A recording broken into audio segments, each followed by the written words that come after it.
Bernice Tooley, Operations Coordinator stationed in Exis Labs. I would like to file my third formal complaint to Central Authority about the problems with the work environment here in Exis. It has become increasingly difficult to be productive while construction is going on throughout the facility. The construction workers are rude, lack common courtesies, and are overtly sexist. They use our office space as an unauthorized shortcut and track dirt and debris as a result. In addition to their mess, they insist on drilling and hammering during our core staff hours.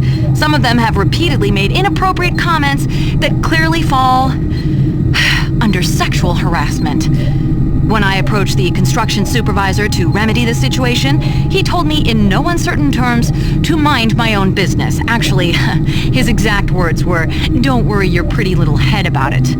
We are already on edge with the unexplained events occurring around the facility, and to add this insult to our tight schedule is too much to bear.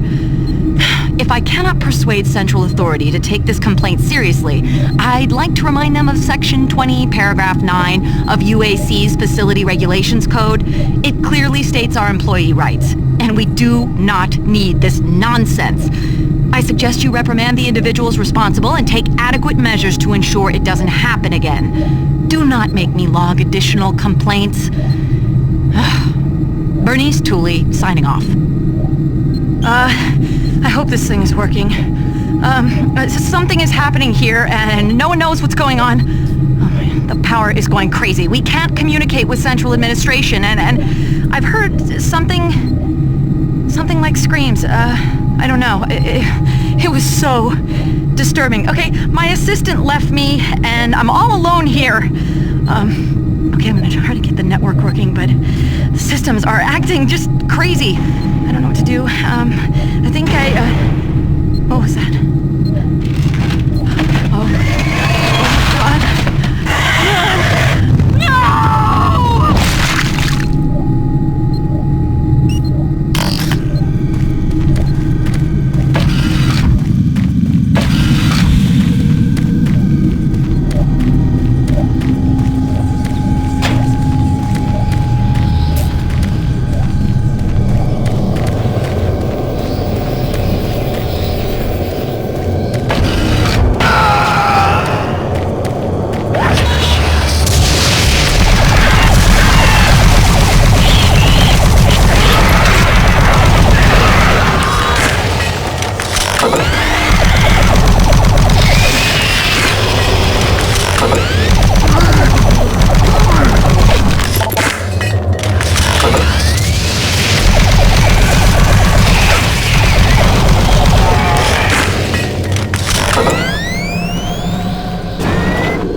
perfectly, and the teleporter is ready for transport.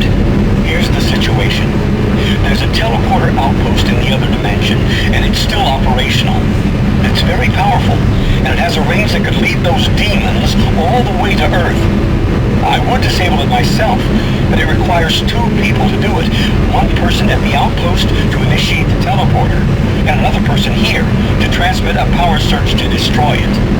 I know it's a lot to ask, but you'll need to go to the other dimension, find the remote outpost, and initiate the startup sequence. You're our only hope of defeating this evil. I've got the teleporter ready to go. All you need to do is go into the chamber and initiate the sequence. I'll handle the rest from here. But before you go, I want to give you my personal account of what happened here. It explains everything. The events, teleporter, how the madness started, everything. It's over there on the console. Please take it. The world needs to know the truth. And good luck.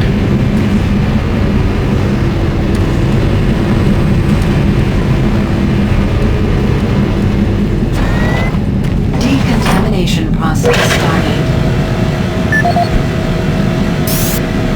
Decontamination. My name is Dr. complete. Richard Myers. My name is Dr. Richard Myers, and I'm a research specialist stationed in Exis Labs. I don't know who'll be hearing this, but I wanted to alert someone of the disaster at Mars City. What has been unleashed across this base is an unimaginable evil, and we only have a slight chance of stopping it. The research I participated in was the next step in teleportation. To give context to my research, back in 2115, UAC researchers discovered an ancient Martian civilization. At the Urbis dig site, they found a Martian teleportation device. It was non-functional, and all attempts to start it proved fruitless.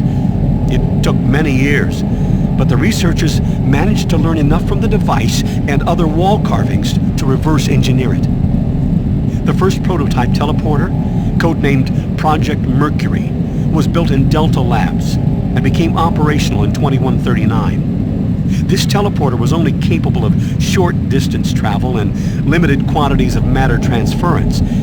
It could only teleport a single test subject, small animals and chimps usually, across a room. Once testing intensified and technical data increased, we were able to fabricate more powerful teleporters.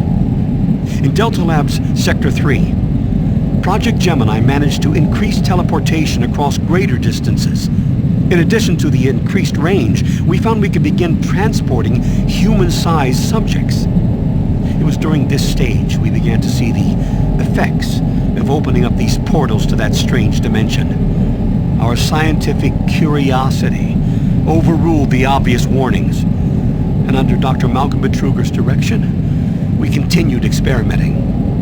On Project Apollo, the engineers developed a room-sized teleporter in Delta Lab Sector 4.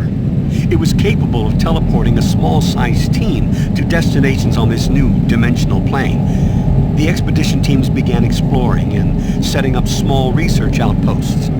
We could only teleport small equipment with the Delta 4 teleporter, and this condition frustrated Dr. Betruger. Soon after the success of Project Apollo, plans were drawn and work executed on a new facility, Exis Labs. At Exis Labs, the goal was to create a large teleporter, similar in scale to the one at Urbis. It would be powerful enough to transport large equipment, even dropships, and eventually shorten interstellar travel. Betruger was so impatient on seeing results from this research, he had the engineers start work on the teleporter once the facility reached 75% completion. We had expedition teams set up a teleporter outpost in the other dimension to link up with Exis. It was at this time I began investigating the strange stories I heard over at Delta Labs. I managed to hack undetected into Betruger's personal logs, and what I found scared me to the core. Betruger became obsessed with the findings of this new dimension. He started to push experiments regardless of the human cost. His log entries into the occult and how to harness evil powers were truly frightening. The more recent logs detailed how demons, yes, demons, contacted him through his dreams, offering him unimaginable powers. But they demanded he find a way to help them reclaim Earth.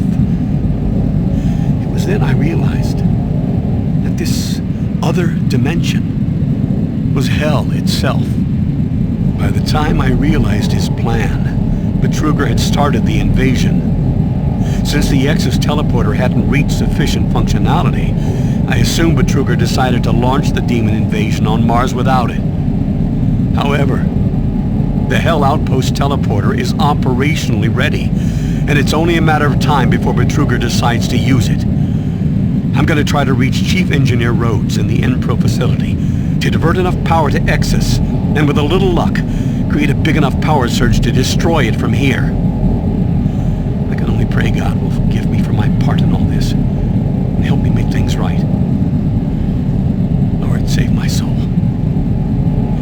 Richard Myers, signing off.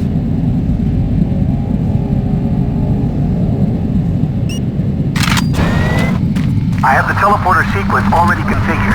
Just activate the main console. When you reach the outpost, I'll be able to communicate. Sequence activated. Teleportation will commence in T-minus 3, 2,